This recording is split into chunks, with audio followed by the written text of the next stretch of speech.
Os autores bíblicos oferecem um diagnóstico profundo da natureza humana. Pecado se refere a fracasso moral e transgressão descreve como quebramos a confiança dos outros. E iniquidade, ninguém nem usa mais essa palavra. Mas o que ela quer dizer? Na Bíblia, iniquidade é um dos jeitos de traduzir a palavra hebraica avon.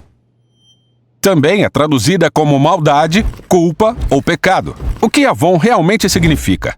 A palavra avon está ligada ao verbo hebraico avá, que significa encurvado ou distorcido. O poeta do Salmo 38 diz que suas costas estão avá, ou seja, encurvadas de dor. Ou no capítulo 3 de Lamentações: uma estrada que não é reta é avá, ou seja, sinuosa e torta. Essa imagem de distorção oferece aos poetas bíblicos uma poderosa metáfora para falar sobre comportamento, como Jeremias, que disse que Israel havia avá seu caminho ao violar sua aliança com Deus e se consagrar a ídolos. Ou no livro de Jó, em que uma pessoa que falha moralmente é alguém que avá o que é certo.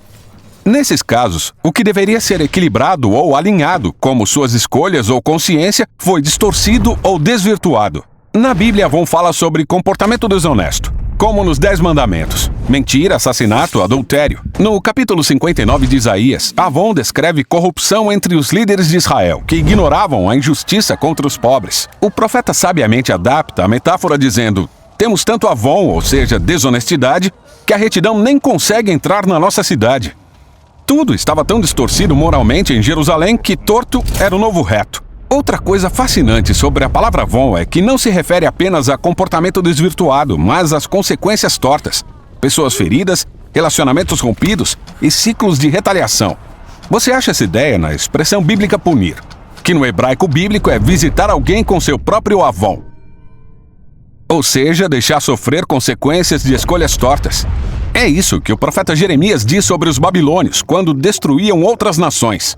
Um dia essas nações iriam destruí-los, e a punição divina sobre a Babilônia seria ter que viver num mundo desfigurado, criado por ela mesma. Segundo os autores bíblicos, esse é o jeito que Deus responde ao avon humano: deixar que pessoas experimentem consequências distorcidas de suas escolhas. Esse é o significado da frase bíblica suportar sua iniquidade, ou em hebraico, carregar seu avon.